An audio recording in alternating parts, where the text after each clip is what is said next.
welcome to Data Structures and Algorithms. We are going to learn today some basic terminology regarding data structures and the notations that we will be following in the rest of this course. We'll begin with just some very simple definitions. An algorithm, which is an outline of the steps that a program has to take, right, or any computational procedure has to take.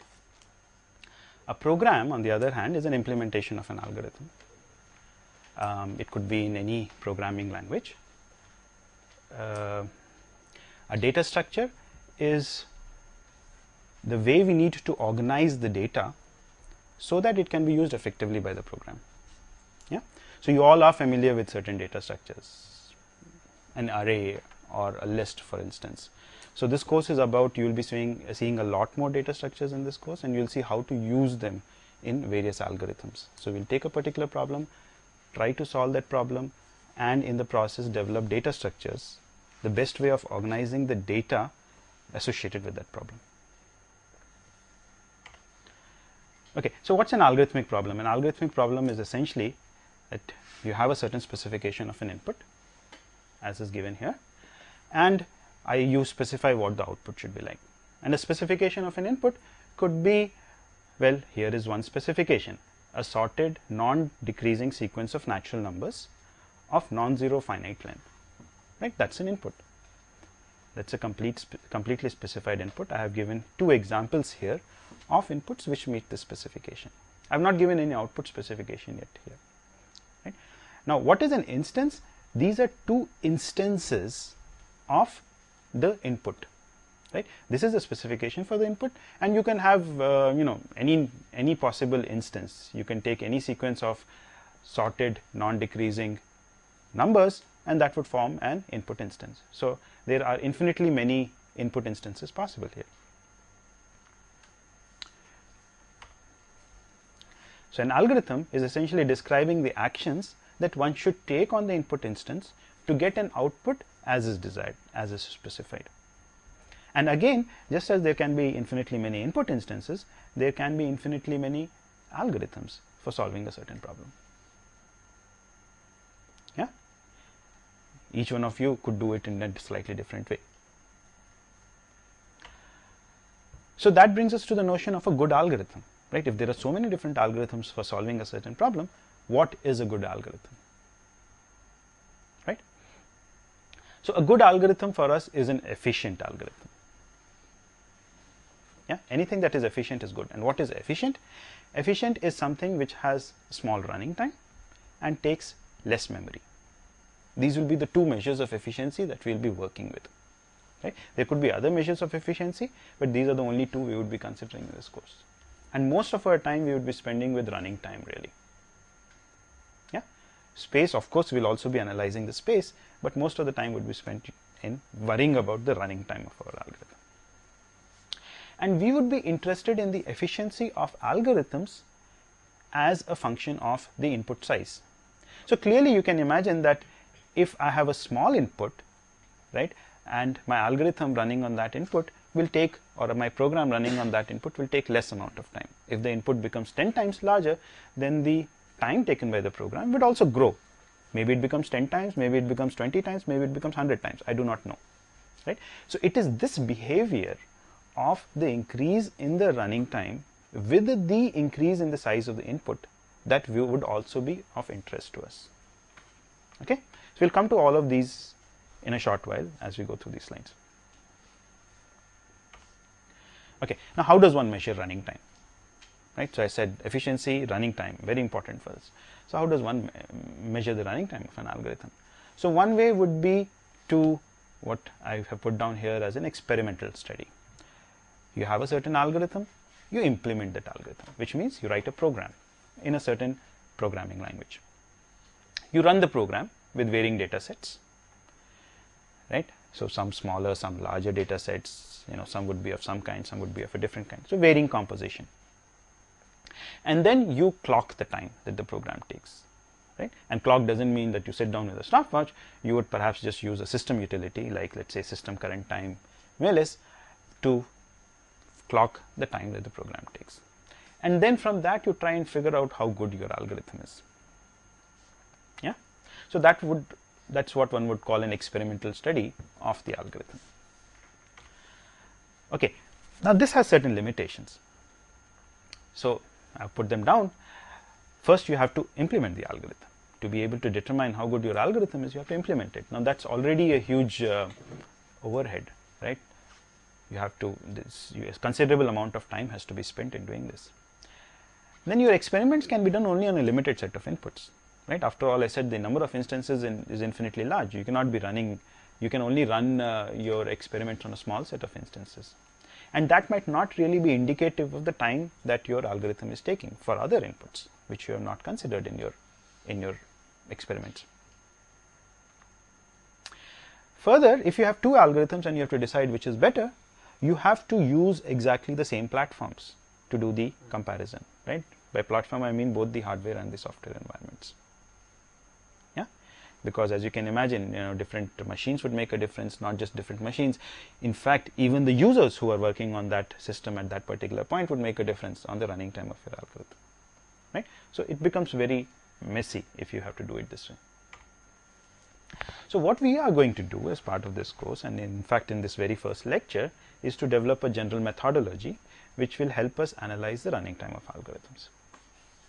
Okay, and we are going to do it as follows. We are going to first develop a high level description of an algorithm, a way of describing an algorithm, and we are going to use this description to figure out the running time and not implement it or any such thing. Our methodology would help us take into account all possible input instances, and it will allow us to evaluate the efficiency of the algorithm in a way that is independent of the environment, independent of the platform that we are using. Yeah. Okay, so I said we'll give a high level description of the algorithm, right? This very first point here, we'll give a highlight. So what is this? So this brings me to what we'll call pseudocode, and this is how we are going to be specifying all our algorithms, right, for the purposes of this course. Yeah. So here is an example of a pseudocode, and you might have seen this in your earlier courses also. So what is this algorithm doing? This algorithm takes an array A, which stores n integers in it, and it's trying to find the maximum element in this array, right? What I have written here is not a program, yeah, because I think the syntax is all wrong, yeah, but it is pseudocode.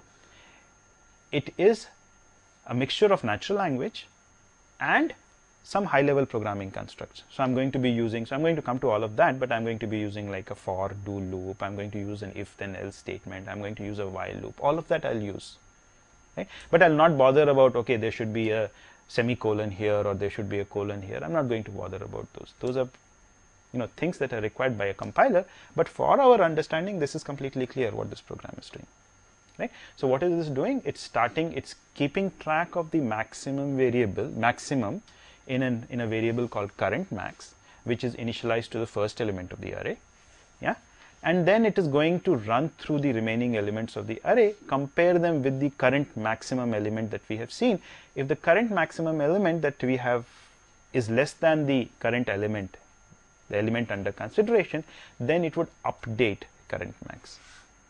AI becomes the new max, yeah, and then when this loop terminates, we would just return current max. So it's a very simple algorithm, but just with this pseudocode you are able to understand what it is doing. This will not run on any computer, it's pseudocode, but it conveys the ideas, it conveys the concepts. Yeah, any questions till this point? Okay, so that's what I was saying. It's more structured. Pseudocode is more structured than usual prose, but it's less formal than a programming language. Yeah, and what will our pseudocode look like? We'll use standard numeric and Boolean expressions in it, right? Instead of the assignment operator, which is equal to in Java, I will use this left arrow. Yeah, and instead of the equality operator, equality relationship in Java, which is 2 equals, the same in C, I will use just a single equal. Yeah, and I'll declare methods in this manner. So name of algorithm name, what are the parameters it takes. I'll use all kinds of programming constructs. So I'll use if then statements, if then else statements, while do, repeat until, for do. To index arrays, I'll say ai, aij, so on and on. Right? It should be clear what this is doing. And I'll use return when the procedure terminates, and return value will tell me what is the value returned by the particular procedure or a function. And when I have to make a call to a method, I'll specify that with method, name of the method, the argument, and what is the object that it is returning.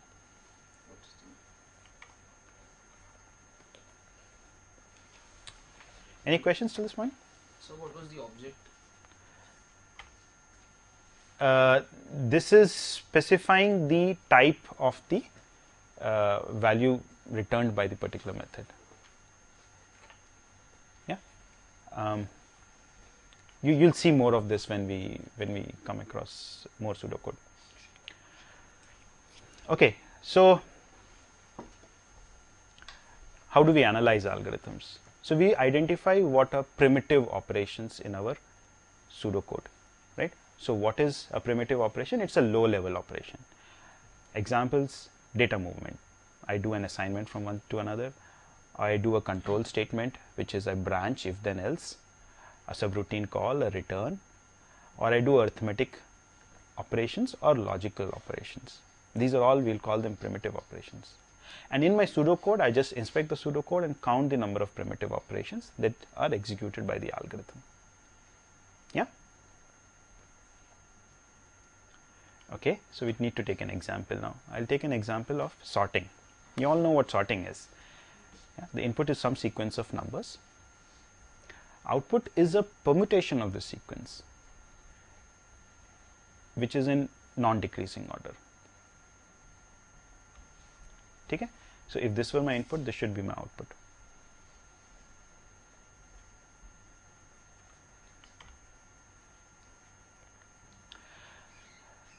Okay, what are the requirements of the output? We said it should be in non-decreasing order, and it should be a permutation of the input. Any set of numbers which are in non-decreasing order doesn't make an output, right? Your algorithm should sort the numbers that were given to it, not just produce a sequence of numbers in increasing order. Okay, clearly the running time will depend upon kitne numbers hai, how many elements are there, and quite often it depends upon how sorted these numbers were. If they were already almost sorted, then perhaps your algorithm is not going to take a long time. Of course, it also depends upon what particular algorithm you are using. Right? So the running time would depend upon all of these factors. Okay, and the first sorting technique we are going to use is one that you have used very often. Right? Let's say when you're playing a game of cards. Okay. So what is the strategy you follow when you are picking up set of cards that have been dealt out to you? Right? So you like to keep them in a sorted order in your hand. So you start with your empty hand, you pick up the first card, then you take the next card and you insert it at the appropriate place. So you suppose you have some 5 cards in your hand already, right? Let's say 2, 7, 9, Jack and Queen. Then I get an 8. So I'm going to put it between 7 and 9. That's the right place it has to be in. Yeah. So I am inserting it at the appropriate place, and that's why this technique is called insertion sort. And I keep doing this till I have picked up all the cards and inserted them appropriately in the hand that I have. Okay, great. So what's the idea? So this is the pseudocode for insertion sort, and we'll just run through this so that you all understand. I give you as input an array of integers, let's say A contains the input. The output is a permutation of the original numbers such that it is sorted. So my output is also going to be in the same array. This is the input output specification.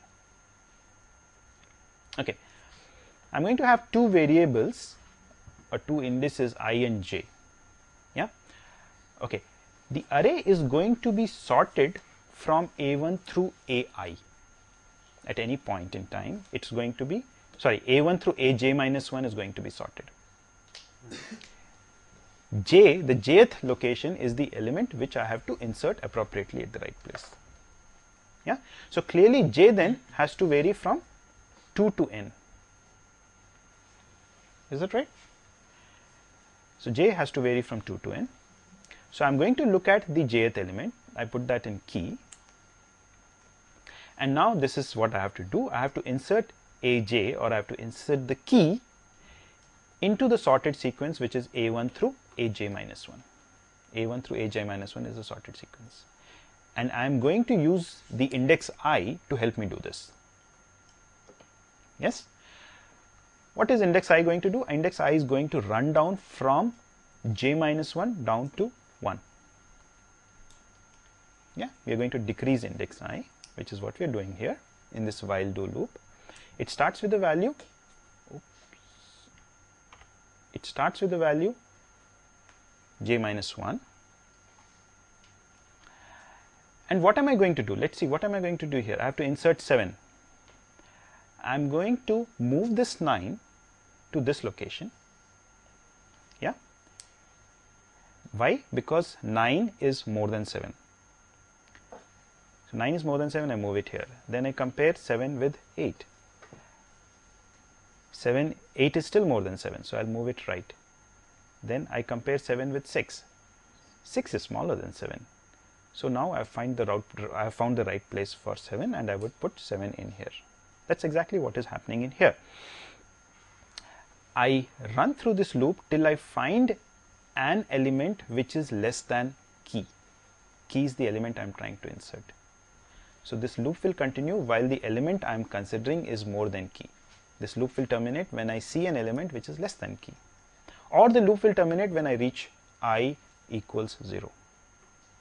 In which case, that means that I have moved everything to the right and I should insert the element at the very first place.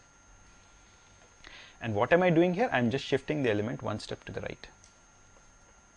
Yeah. So note that I have to insert this at the right place. So I shift 9 right one step. Now this location becomes empty, so to say. Then I shift 8 one step. So this location now becomes empty. And now I can come and put 7 in here, which is what I do eventually. So I plus 1 would be the index where this location, which would be the empty location eventually, and I put in key there. Okay. So it's a very, you can all implement it. Maybe you would have implemented it in a slightly different way. That would give you a different program, right? But the algorithm is essentially the same. You are going to find the right place for the element and insert it there.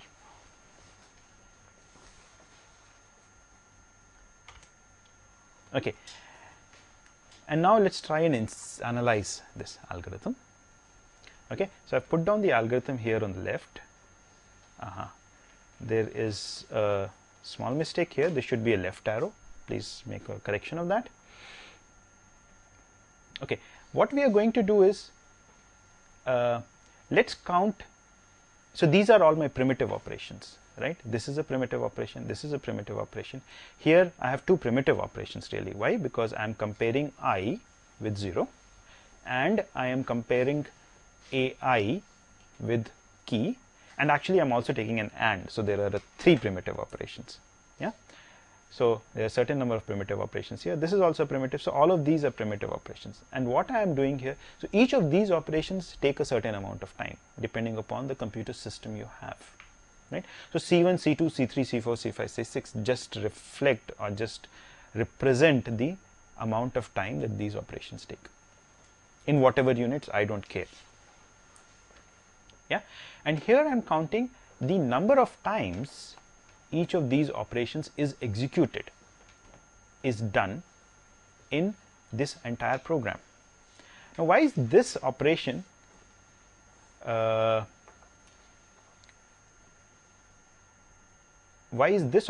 done n times? It says n times. So I start by assigning j equals 2, then assign 3, 4, 5, 6, 7. I go all the way up to n. And then when I increment it maybe once and I check that, oh no, it's now more, so I have counted it as n times, right? So there might be small errors in n and n plus 1, that's not very important. So this is roughly n times that we have to do this operation. How about this operation? I'm going to do it exactly n minus 1 times, once for 2, once for 3, once for 4, up to n, right? So that's why I have that this operation is being done n minus 1 times. Right? Let's forget this. This is just a comment statement. Again, this operation will be done exactly n minus 1 times. Right? Now we have to look at how many times this particular, how many times do I come to this statement? Right? Okay. T sub j reflects the number of times I have to shift an element to the right when I am inserting the jth card into my hand. Okay, so in the previous example, when I am inserting 7, I had to shift 2 elements, 8 and 9. Yeah, so T sub j is going to be counting that quantity. Okay, and that is the number of times I am going to reach this part of my while loop. Yeah, I am going to be checking this condition. So first I come to this condition, then maybe I come again to this condition, I come again over and over again to this condition. So I am going to, for one iteration of this for loop, or in the jth iteration of this for loop, I am going to reach this condition T sub j times. And so the total number of times I am seeing this condition is the sum of T sub j as j goes from 2 to n.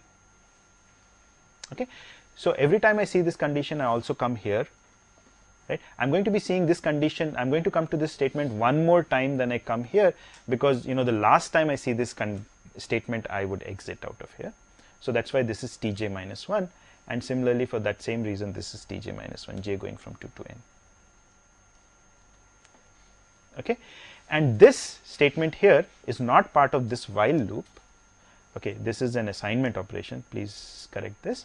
This is not part of the while loop, and so this statement is part of the for loop, and it is done exactly n minus 1 times as are the other statements. Right? And so the total time that this procedure takes, if you knew what these constants were, can be computed in this manner. Of course, you do not know what T sub j is. Right? T sub j is a quantity which depends upon your instance, not problem. Right? There's a difference here. Problem is one of sorting. The instance is the set of numbers, the sequence of numbers that is given to you. So T sub j depends upon the instance. And let's see what difference T sub j makes. So if the input was already sorted,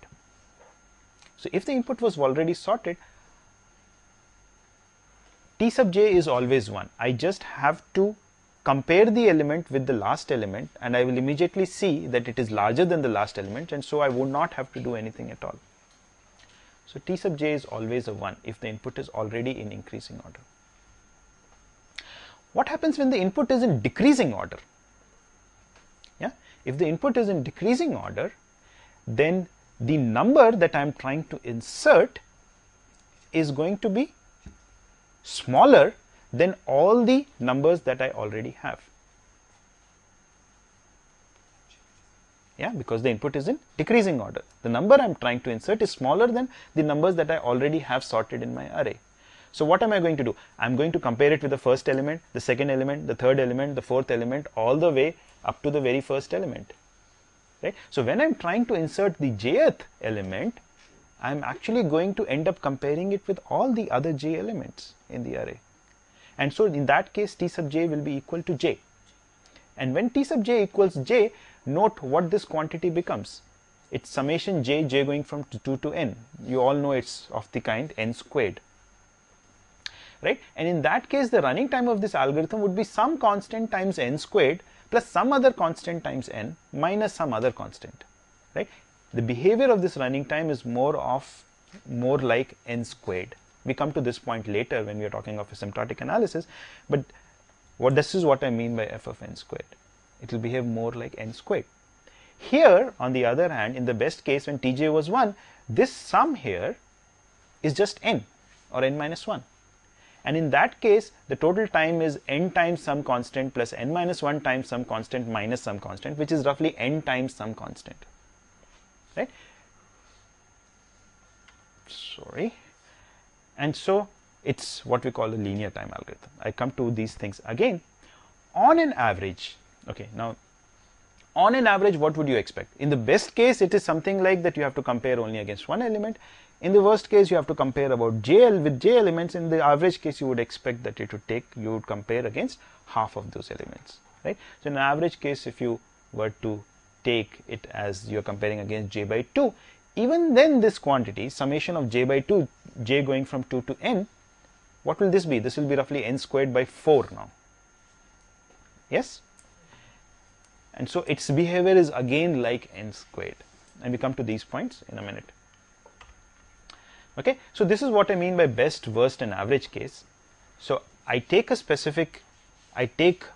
size of the input. Suppose I'm interested in sorting n numbers, and I look at all possible instances of these n numbers. Yeah, infinitely many. So again, it's not clear how exactly one would do that. So what is worst case defined as? Worst case is defined as the maximum possible time that your algorithm would take for any instance of that size. So these are all instances of the same size. Yes? The best case would be the smallest time that your algorithm would take. And the average would be the average of all of these infinitely many bars. Yes?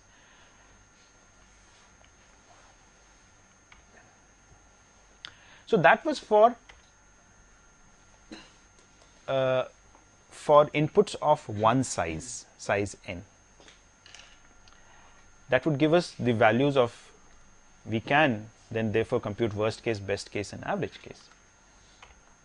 Right? Now if I were to consider inputs of all sizes, I can then create a plot of this kind. For each input size, I can figure out, suppose I could figure out what the worst case, best case, and average case were, then I would get such monotonically increasing plots. Yeah. Why is that? It's clear that as the size of the input increases, the size of the time taken with your algorithm will increase. It's not going to happen that if your input size becomes larger and it takes lesser time. So which of these is of interest to us, or which of this is easiest to work with? Worst case is the one that we will use most often, and for the purposes of this course, that's the only measure we will be working with. Why is that? First, it provides an upper bound. It tells you how long your algorithm is going to take in the worst case.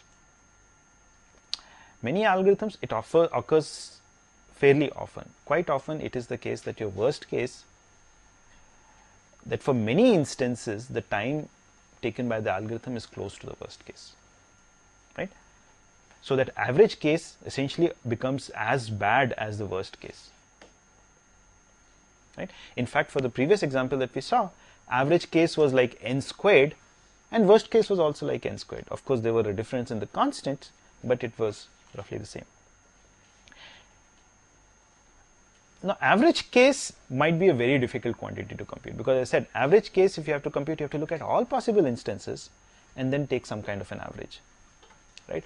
Or you have to say, okay, my input instances are drawn from a certain distribution, and so the expected time my algorithm will take if an input instance is drawn from this distribution is going to be so much. So it's typically a much harder quantity to work with and compute. So worst case is the measure of interest, is what we will be working with. Okay, so asymptotic analysis is the kind of a thing that we've been doing so far when I said n squared and n. And the goal of this is really to analyze the running time while getting rid of superficial details, right? We would like to say that an algorithm which has a running time of some constant times n square is the same as an algorithm which has a running time of some other constant times n square.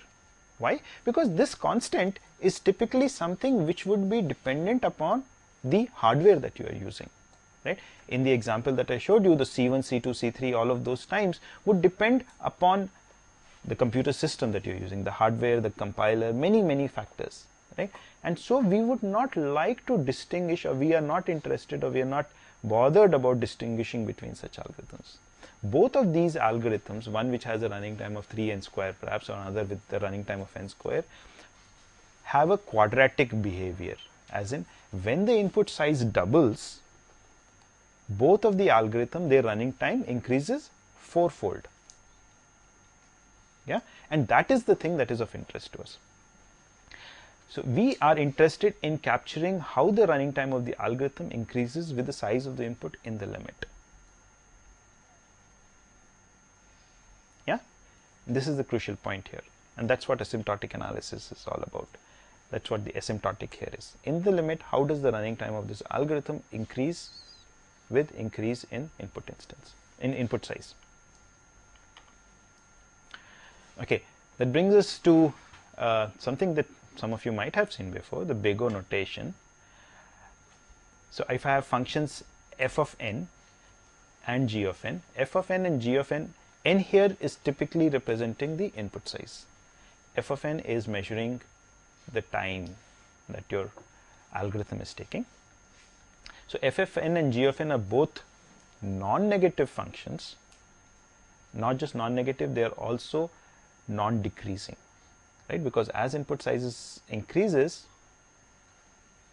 the value of the running time, the time taken by your algorithm, would also increase. Yeah, so these are both non-decreasing functions of n, and we say that f of n is big O of g of n if there exists constants c and n naught, such that f of n is less than c times g of n for n larger than n naught. So what does all of this mean? So I have drawn two functions here. The function in red is f of n, and g of n is some other function. This function in green is some constant times g of n. Now as you can see, beyond this point n naught, c times g of n is always larger than f of n. So I have not, suppose this is the way it continues even beyond this point. Yeah, then we would say that f of n is big O of g of n, or f of n is order g of n. Okay, so a few examples would clarify this, and we come to that. Okay, my function f of n here is 2n plus 6, okay, and g of n is n. Right? It is the case, so if you look at these two functions, 2n plus 6 is always larger than n. Yes, so which is why this function 2n plus 6 is always above n. Now you might be wondering why 2n plus 6 is a non-linear function here. That's because the scale here is an exponential scale. Yeah, so it's 2 to the 0, 2 to the 1, 2 to the 2, and so on, and so on, and similarly on this axis. Yeah, so this is n, and this blue line here is 2n, and this is 4n. Okay, now as you can see, beyond this point, f of n is less than 4 times n. So what are our constant c and n naught? The constant c is 4, and n naught would be this point of crossing, beyond which 4n becomes larger than 2n plus 6.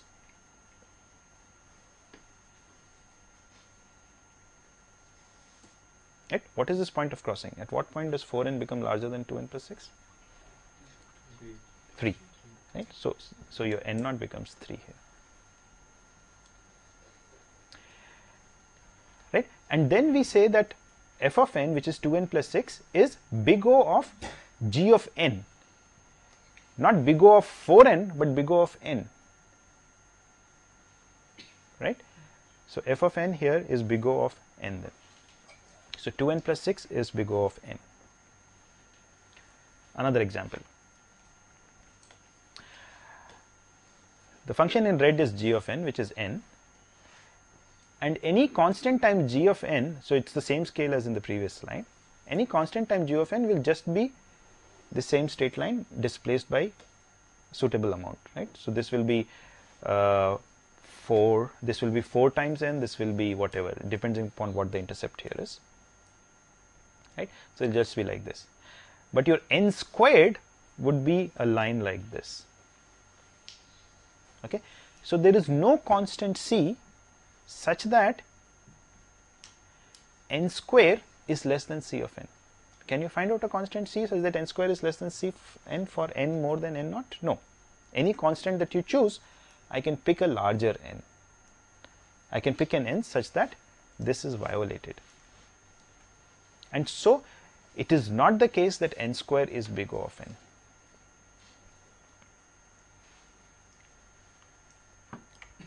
Yeah. So how does one figure out these things? So there is a very simple rule. Suppose this is my function 50n log n. I just drop all constants and lower order terms. So forget the constant 50 here and I get n log n. So this is big O of n log n. This function 50n log n is big O of n log n. Yeah, 7n minus 3 is, I drop the constants and lower order terms, I get 7n minus 3 is big O of n. I have some complicated function like 8n square log n plus 5n square plus n. I just drop all lower order terms. So this is the fastest growing term because this has n square as well as log n in it. So I just drop the n square and n term, and from here I drop my constant and I get n square log n, right? So this function is big O of n square log n. There is a constant c such that this quantity, this large sum here, is less than c times n square log n for n larger than some n naught. So in the limit, this quantity will be less than some constant times this quantity, right? And you can figure out what the value of c should be and what the value of n naught should be for that to happen. Okay, now this is a common error. So this function 50n log n is also big O of n to the 5. Yes or no? Yes. Why? Because, well, this quantity in fact is less than or equal to 50 times n to the 5 always for all n. Yes, and that is just a constant. So this is big O of n to the 5. Right? But when we use the big O notation, we try and provide as strong a bound as possible. Right? So instead of saying while this statement is true, we will rather call this as big O of n log n. Right? You will see more of this in subsequent slides. Okay, so how are we going to use the big O notation? So we are going to express the number of primitive operations that are executed during a run of the program as a function of the input size, and we are going to use the big O notation for that. Right? Now if I have an algorithm which takes, for which the number of primitive operations is big O of n, and some other algorithm for which the number of primitive operations is big O of n square, then clearly the first algorithm is better than the second. Why? Because as the input size grows, you know, if the input size doubles, then the running time of this algorithm is only going to double, while the running time of this algorithm will increase fourfold. Right? Similarly, our algorithm which has a running time of big O of log n is better than one which has a running time of big O of n. And we have a hierarchy of functions of this kind, log n, n square, and an algorithm with a running time of big O of log n is better than one with a big O of n, better than one with a big O of running time of big O of n squared, a running time of big O of n cube, which is better than an algorithm with a running time of big O of 2 to the n. So there is a word of caution here though, right? You might have an algorithm whose running time is 1,000,000 times n, right? Because you are doing a whole lot of maybe some other operations. I can't see how you would create such an algorithm, but you might have an algorithm of this running time, right? So this is big O of n, right? Because this is less than or equal to some constant times n. And you might have some other algorithm with a running time of 2n squared, right? So from what I have said before, you would say that this algorithm is better than this. Yeah, the one with the linear running time of big O of n running time is better than this. It is true, but in the limit. And the limit here is achieved very late when n is really, really large. For small instances, you know, this 2n square might actually take less time than your 1 million times n. Right? So you have to be careful about the constants also. Okay. So we'll do some examples of asymptotic analysis. So I have a pseudocode written here, and what I'm doing here is I have an array of numbers, n numbers sitting in an array called x, and I have to output an array A in which each element, in which the element AI is the average of the numbers x0 through xi. Okay, this is what I have to do. Okay. So what is one way of doing it? So I compute, so I basically have a for loop in which I compute each element of the array A. Right. So to compute A10, what should I do? I just have to sum up x0 through x10, which I am doing here. Right. So what is this doing? To compute A10, so when I'm computing A10, I is taking the value 10, and I'm running the index j from 0 to 10.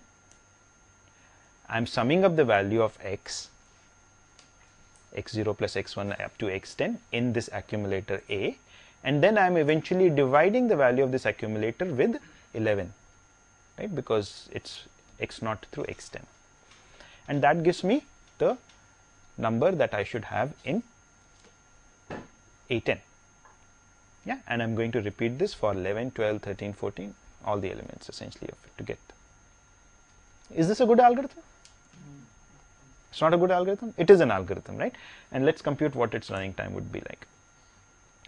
Okay, this is one step. How many times is this step executed?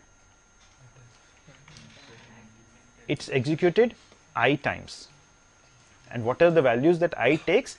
Initially, I takes a value 0, 1, 2, 3, all the way up to n minus 1. Right? And this entire thing is done n times. Right? So what does that give you? That gives you a total running time of roughly n square. This one step is getting executed n square times. And this is the dominant thing, right? Of course, this will, how many times is this step getting executed? This step is getting executed n times, and so is this step, which is getting executed n times. But this step is getting executed roughly n squared times, some constant times n squared times. And so running time of your algorithm is big O of n squared. Right? It's a very simple problem, but you can have a better solution here. Right? And perhaps all of you can see what the better solution should be. What's the better solution? We will have a variable s in which we would keep accumulating the xi's, right? So initially s is just 0, and then when I'm computing AI, I already have in s, before that point, I already have in s x0 through xi minus 1, right? Because I used that at the last step. That's the problem that is happening here. See, every time we are computing x, so first we are computing x0 plus x1, then we are computing x0 plus x1 plus x2, then we are computing x0 plus x1 plus x2 plus x3. We're kind of repeating computations over and over again. Why should we do that? Right? We'll have just the single variable which will keep track of the prefixes, the sum of the prefixes so far. Right? So s at this point, when I'm in the ith run of this loop, s at that point already has the sum x0 through xi minus 1. And then I sum xi in it, and to compute the ith element, I just need to divide this sum by I plus 1. Right? And I keep this accumulator around with me. Now, when I finish the ith run, ith iteration of this loop, I have in s x0 through xi, x0 through xi, the sum x0 through xi. Right? I can reuse it for the next step. So how much time does this take now? In each run of this loop, I am just doing 2 steps, 2 primitive operations. Right? So that makes it order n time. right? Because this loop is executed n times.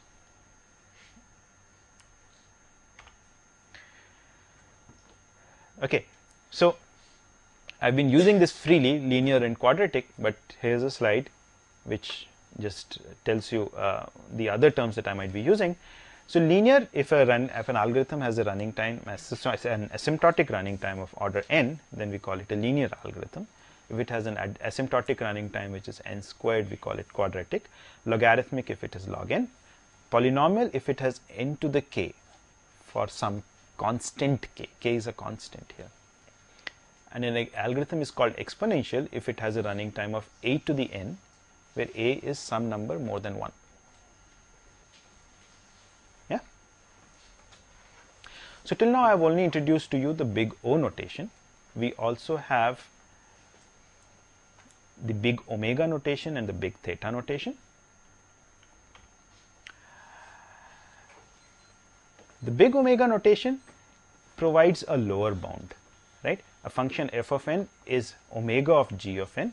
So this is f of n, this is g of constant times g of n. If constant times g of n is always less than f of n. Earlier this was more than f of n. Less than f of n in the limit. So beyond a certain n naught, right? As this picture illustrates. So f of n is more than c times g of n beyond this point n naught. Okay, and in that case we will say that f of n is omega of g of n. The theta notation, f of n is theta of g of n if there exists constant c1 and c2 such that f of n is sandwiched between c1 times g of n and c2 times g of n. That is, beyond a certain point, f of n lies between one constant times g of n and another constant times g of n. So then we say that f of n is theta of g of n. That is, f of n grows like g of n in the limit. Okay. Another way of thinking of it is f of n is theta of g of n if f of n is big O of g of n and it is also omega of g of n. Right. This part tells you that f of n is big O of g of n, and this part tells you that f of n is omega of g of n. Right. And so we have that f of n is theta of g of n. There are two more related asymptotic notations. One is called the little o notation and the other is called the little omega notation. They are the non-tight analogues of big O and they are the non-tight analogues of big O and big omega, and it is best to understand this through the analogy with real numbers. So when I say that f of n is big O of g of n, I am really saying that the function f is in some sense less than or equal to g. Right? That's in fact what we used in the definition. F of n is less than c times g of n. So f is kind of, so the analogy with real numbers is when a number is less than or equal to another number. Omega is for greater than or equal to, theta is equal to. Of course these are functions, well these are real numbers. So if these are real numbers you can talk of equality, but you can't talk of equality of functions unless they are exactly equal. So this is the corresponding notion for that. Little o now corresponds to strictly less. Okay, and little omega corresponds to strictly more. So we are not going to be using these. In fact, we will be spending most of our time with just big O. Okay, so that's a part you should be very clear with. But what do they specifically mean that it is strictly? Okay, for that I'll just maybe look at the slide. So the formal definition for little o is that for every constant c there should exist some n naught such that f of n is less than c times g of n for n more than n naught. How is it different from big O? There it said there exists a c and an n naught such that this is true. Here we want to say for every c there should exist an n naught for which this is true. Okay, great. So this is just one slide that I put up to show what the difference between these functions is like. So suppose I have algorithms whose running times are like 400 n, 20 n log n, 2 n square, n to the 4 and 2 to the n. Yeah, and here I list out what is the largest problem size you can solve in 1 second, 1 minute, and 1 hour. Okay, so the largest problem size you can solve is roughly 2500. Say, this is using some constant. So it's, let's say, 2500. If you had this as your running time, let's say so this is what the problem size would be like. Okay, why do you see that this is larger than this? Although this is a worse running time than this in Big O, because of the constants. Yeah, so you see the difference happening here. If it is 2n squared, then it's already only a problem of size 707 that you can solve. If it's 2 to the n, you can only solve a problem of size 19. And see how the behavior is as the time increases, right? An hour is 3600 seconds, and so you see a huge increase in the size of the problem you can solve if it were a linear time algorithm. Still a large increase when it's an n log n algorithm, not so large an increase when it's an n square algorithm, and almost no increase when it's a 2 to the n algorithm. Right? If you have an algorithm which has a running time of something like 2 to the n, you cannot solve a problem of more than size 100. Cannot solve means it will take millions of years for you to do that. Right? So that is the behavior that bothers us. That's the behavior we are interested in this course. That's why asymptotic analysis is what we will be considering most often. Okay? So any questions till this point? So with that, we are going to stop this lecture. So today we have looked at asymptotic analysis and some initial notation and terminology that we will be following with this course. Okay.